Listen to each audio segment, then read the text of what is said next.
Hello students, last time we have finished the chapter number 3. From today we are going to start new chapter, that is chapter number 4, nutrition in living organism. सजीवांमध्ये पोषण जे आहे ते कसं होतं हे आपल्याला या चॅप्टरमध्ये शिकायचं आहे. तर या ठिकाणी मी एक प्रश्न लिहिलेला आहे, व्हॉट इज माल nutrition. Last year you had studied about the माल न्यूट्रिशन. आता माल न्यूट्रिशन याचा मराठीमध्ये अर्थ काय होतो. माल न्यूट्रिशन म्हणजे कुपोषण. माहिती आहे सगळ्यांना, माल न्यूट्रिशन म्हणजे कुपोषण. आता कुपोषण कशाला म्हणायचं. कुपोषण, that is malnutrition is the condition which is referred as deficiency if there occurs the deficiency of nutrients in our diet or if we are not taking a balanced diet, then it leads to malnutrition. तर malnutrition जे आहे ते कशामुळे होतं. It is due to the lack of nutrients in diet or if diet contains less energy or it provides a less energy, then the condition leads to the malnutrition. Then malnutrition, what are the symptoms of malnutrition. malnutrition जो है इसके symptoms क्या है और what are its effects. malnutrition K effects क्या क्या हो सकते हैं. the malnutrition leads to the serious health issue. it includes the stunted growth. it includes stunted growth. stunted growth means वाढ जी आहे तुमच्या शरीराची व्यवस्थित होणार नाही. शरीराची उंची व्यवस्थित वाढणार, त्याला म्हटलं जातं stunted growth. It also leads to the eye problems. then it also leads to the diabetes in young ones and heart diseases. तर माल न्यूट्रिशन मुळे कोणकोणत्या समस्या होतात हे आपल्या लक्षात आलं असेल. स्टंटेड ग्रोथ, शरीराची वाढ व्यवस्थित होत नाही, eye problem, diabetes, heart disease, low weight, शरीराचं वजन सुद्धा कमी होतं.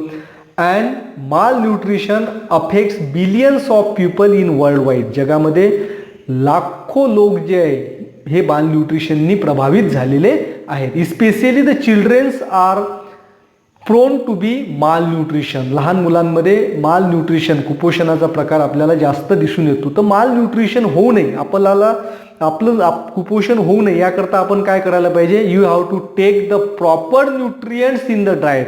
म्हणजे दुसरा प्रश्न जो आहे, what are the ways to prevent malnutrition. जर कुपोषण जर आपल्याला टाळायचं असेल तर त्याकरता काय करायला पाहिजे.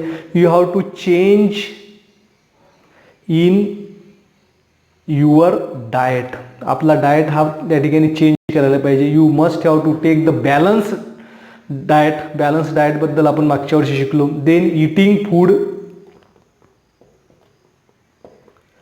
हाय इन एनर्जी अँड न्यूट्रियंट्स. आलं लक्षात. तर मग आपल्याला बॅलन्स डाएट घ्यायला पाहिजे.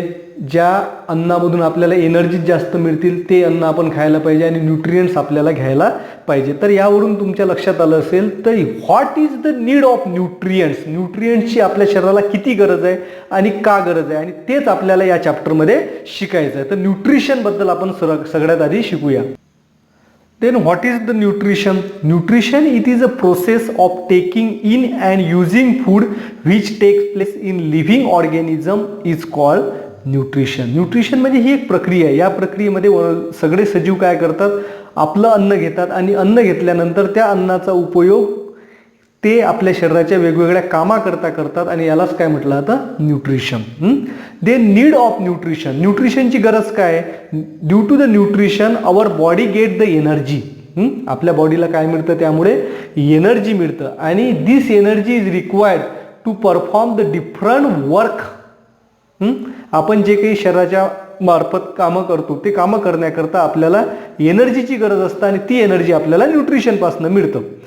It also required for growth and development of body. Growth and development, आपल्या शरीराची जी वाढ होत असतं, especially the teenagers there occurs growth of their body. तुमच्या वयाची जी मुलं आहेत, तुम्ही ज्या क्लासमध्ये शिकता, तुमच्या मुलांची शरीराची वाढ ही झपाट्याने होत असतं.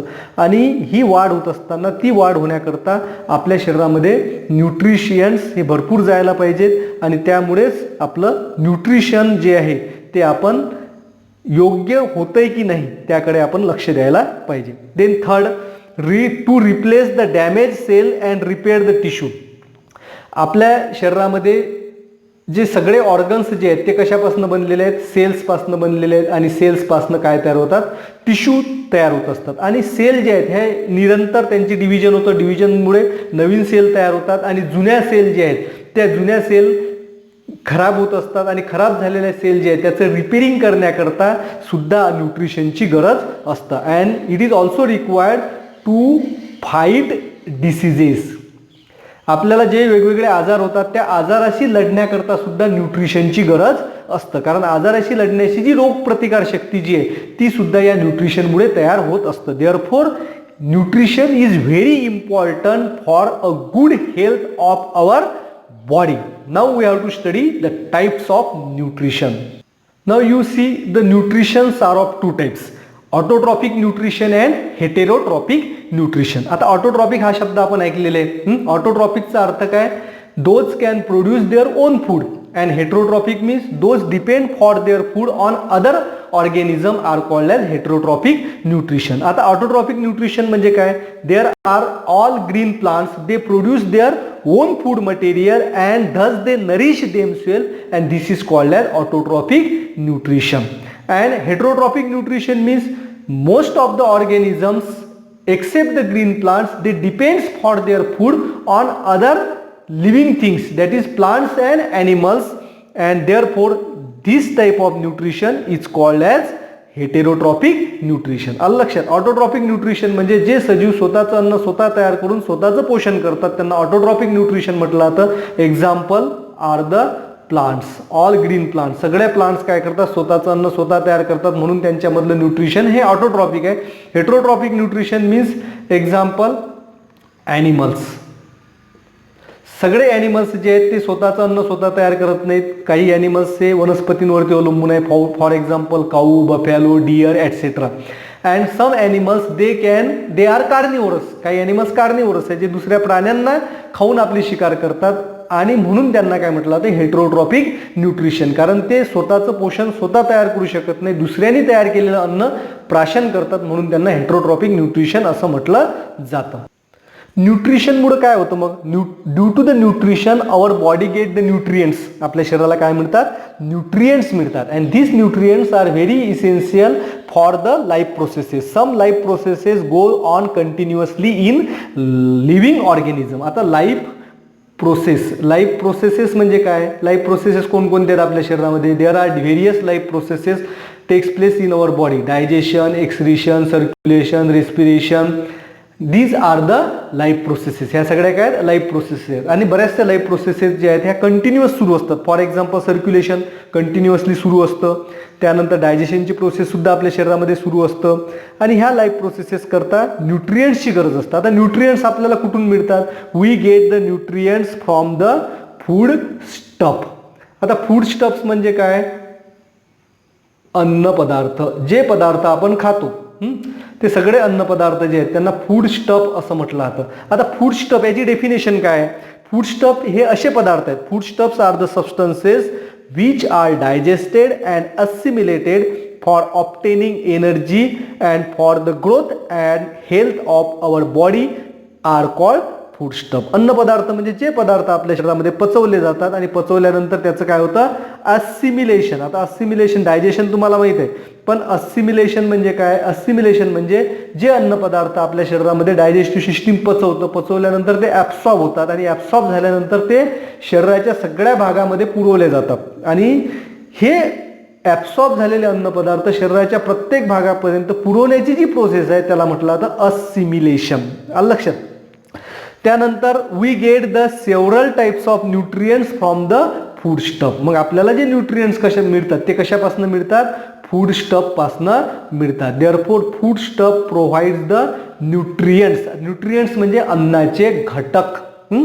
Then this nutrients are of two type. तर न्यूट्रियंट्स जे आहेत ते दोन प्रकारचे न्यूट्रियंट्स आहेत. Types of nutrients, macronutrient आणि दुसरा आहे मायक्रो न्यूट्रियंट. आता सगळ्यात आधी शिकून घेऊ आपण मॅक्रो न्यूट्रियंट्स म्हणजे काय. जे न्यूट्रियंट्स आपल्या शरीराला जास्त प्रमाणात लागतात त्यांना मॅक्रो न्यूट्रियंट्स असं म्हटलं जातं. The nutrients which R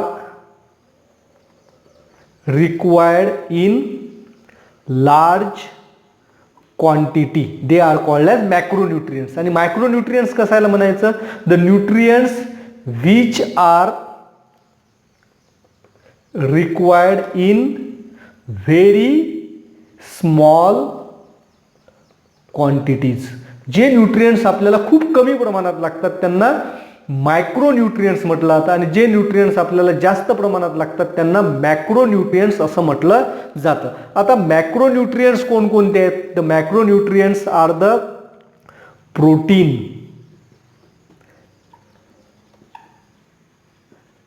carbohydrates आणि फॅट्स. हे जे आहेत हे मॅक्रोन्यूट्रियंट्स आहेत. प्रोटीन, कार्बोहायड्रेट आणि फॅट्स हे आपल्या शरीराला सगळ्यात जास्त प्रमाणात लागतात म्हणून त्यांना मॅक्रोन्यूट्रियंट्स म्हटलं जातं. आणि मायक्रोन्यूट्रियंट्समध्ये येतो व्हिटॅमिन्स आणि मिनरल्स. व्हिटॅमिन्स आणि मिनरल्स आपल्या शरीराला आवश्यक आहे परंतु ते खूप कमी प्रमाणात लागतात म्हणून त्यांना मायक्रोन्यूट्रियंट्स असं म्हटलं जातं. तर तुम्हाला आता समजलं असेल मॅक्रोन्यूट्रियंट्स आणि मायक्रोन्यूट्रियंट्स. पुढच्या व्हिडिओमध्ये आपण बघणार आहे ऑटोट्रॉपिक न्यूट्रिशनच्या बाबतीत.